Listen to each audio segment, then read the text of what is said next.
Nathaniel Bandy. Striving for originality.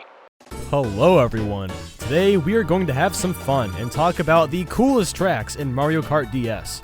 Please note that I won't be counting the retro tracks because they aren't originally from Mario Kart DS. Obviously. Without further ado, let's go! Number 10. Remember that awesome track Wario Stadium from the Nintendo 64? Well, they have brought that type of track back and made it better and more colorful. This track has some really awesome speed boosts you have to go over, and the section where you use the boosts to get through the mud is very satisfying. What's really awesome is that every time you have to go over a huge jump, a speed boost is there to make it more enjoyable to go over. You feel like a badass zooming by someone while going over the final jump and crossing the finish line. There is never a dull moment while racing. It's just an overall blast playing this track. Number 9. When the hell did Peach get such a vast garden? From what I remember in Super Mario 64, the outside of her castle was just a few trees and grass. Now she's growing all kinds of shit. Anyway, this track is very unique, and it almost feels like one of those scenes in a movie where someone is being chased by a bad guy, and they are running through rich people's houses just destroying everything in their path. I don't know why I picture that, but I just do.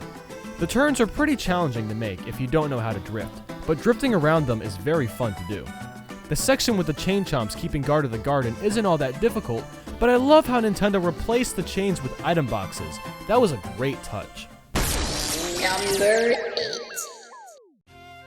Most likely inspired by its successor, DK Mountain, DK Pass has you going up and down a beautiful snowy mountain.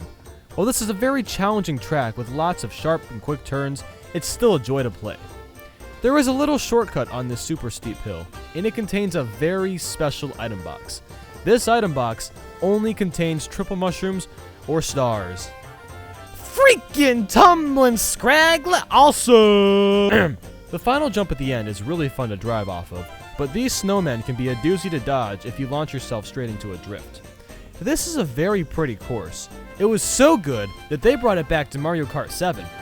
However, there were much better tracks that they also brought back to Mario Kart 7.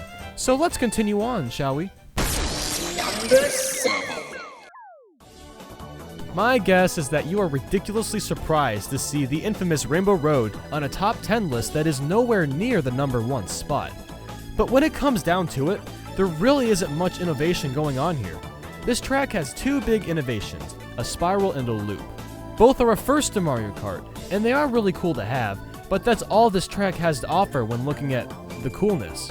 This Rainbow Road brings back some familiar design, such as in the beginning where you go across this huge spiral. This is very similar to the one in Mario Kart Double Dash. My favorite part of this track is how short it is. I mean, compared to other 3D Rainbow Roads, especially the Nintendo 64 version, you can get through all 3 laps in 2 minutes tops. I know that's not relevant to how cool the track is, but it's definitely worth mentioning. I guess. I don't know. Number 6. While it's not the most creative Bowser's Castle, there is a lot going for it that makes it really cool. I really love that spiral turn in this course. It's just like you're racing up to the top of the castle. What's really cool is that if you fall off the awesome spinny thing, I can't recall the name. Anyway, if you fall off of it, you don't die. You know, usually when you fall off of something in a Mario Kart game, Lakitu has to catch you and save the day, but that doesn't happen for this course. You just continue on down another path. The music is excellent for this track, and to sum it up, this place is simply a joy to play. Number 5. Oh yeah! You knew this was making it onto the list. Ripping right out of Super Mario Bros. 3, you'll find those sewer-living Monty Moles, flames of death, and enormous bullet bills. It's not enough that we're just driving on top of the ship, but we even get to drive inside. I'm just waiting for that track where all we do is drive inside Princess Peach's castle and teleport around the castle by driving through the paintings. The huge jump at the end is so awesome. You pretty much turn into a bullet bill at the speed you get launched at. The backdrop is amazing too. It's really neat seeing other airships around while being surrounded by those evil-looking purpley clouds. Number 4. And here we have another track where we drive through another nostalgic area, Good old Luigi's Mansion. Well, we don't spend too much time in the mansion itself. The environment surrounding it is astounding. The biggest obstacle in this course is a moving tree. That's so cool! It's so funny how only the roots move. It looks so bad that it's actually good. The mud is a rather funny color. It's reddish brown instead of just brown. I'm not sure why, but I'm actually really glad they made it brighter because it correlates with the stage's colors much better than it would if it was just brown. Number 3. Holy mother of pearl, guys. Let's just get a couple things straight, okay? We've got Airship Fortress, which references Super Mario Bros. 3, Luigi's Mansion, which references Luigi's Mansion, and now Delfino Square, which references one of the best platformers of all time, Super Mario Sunshine. Holy crap, is this track epic! While we actually drive through a mansion in Luigi's Mansion, we go through a ship in Airship Fortress, this whole stage is located inside Delfino Plaza. What else do I really need to say? We are roaming the streets of the plaza. And on top of that, they've added a bridge where you can potentially go off of a huge jump. This stage is absolutely unbelievably cool. Now, before I get to number 2, I'll let you guys know that I've had a very, very hard time picking between number 2 and number 1. I really wanted them both to be number 1, but I just couldn't do that. So, sorry if you don't like the choices. Number 2. A track based off of clocks. Who would have thought it was such a brilliant idea? You know, going back to its origins, who would have thought in Super Mario 64 that it would be a good idea to make a stage about clocks? I mean, seriously, how the hell did this idea come about? You know, I've thought about this long and hard, and it's about time that someone reenacts how Tick-Tock Clock must have been created. Okay guys, we have 3 months for this game to be made. We're almost complete. We only need one more stage. If we can just figure out that stage, we can complete the game. That's it! So, what ideas do we have here?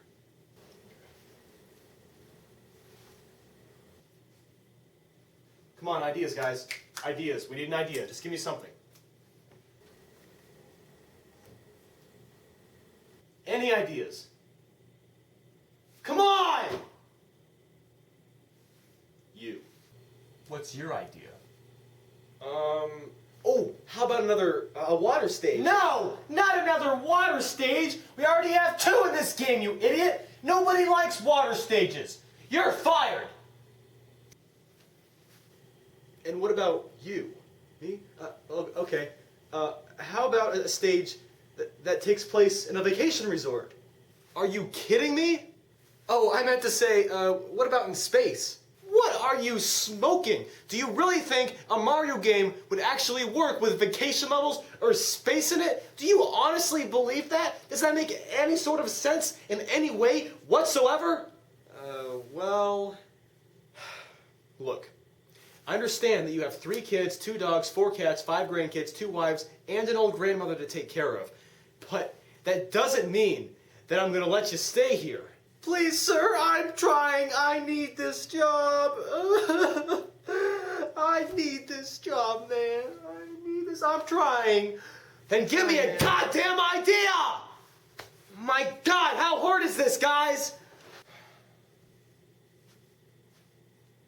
And what have you been doing? Just staring off into the distance as usual? I got nothing. I've just been staring at the clock, waiting for my shift to end.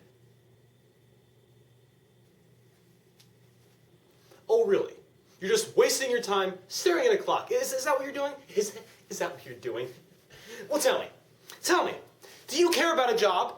Do you care about this game at all? I mean, how is a clock supposed to help us? Can you please explain to me how a freaking clock is gonna help us finish this game? How is a stage and a clock gonna correlate in any way whatsoever? Like, seriously, a clock? A clock.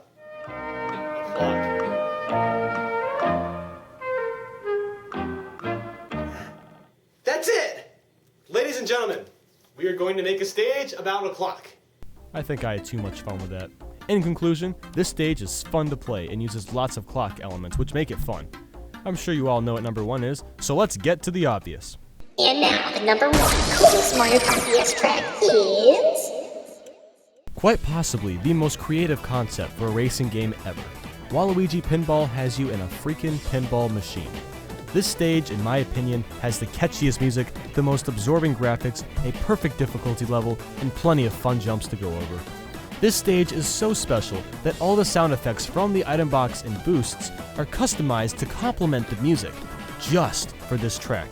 That's how awesome this track is. No other Mario Kart track has had that luxury. You know, this game covered so many different locales that it's just insane, and it makes me wonder how Mario Kart 8 will compare. Out of all the tracks in Mario Kart's history, this is definitely the most creative of them all. As amazing as Rainbow Road's Mario Kart 7 is, it doesn't top the originality of this track. So there you have it, ladies and gentlemen. I hope you all enjoyed this video. I would really appreciate it if you shared this video with your friends, because sharing the video means I get more support, which makes it easier for me to make my top 10s better and better. Do you guys agree with this list, or do you not? Let me know in the comments what you think the coolest track in Mario Kart DS is, and the coolest track in Mario Kart's history. Next month, I'll be covering another Mario Kart game, so I hope you all are looking forward to that. Have a wonderful day, everybody. Thanks again for watching.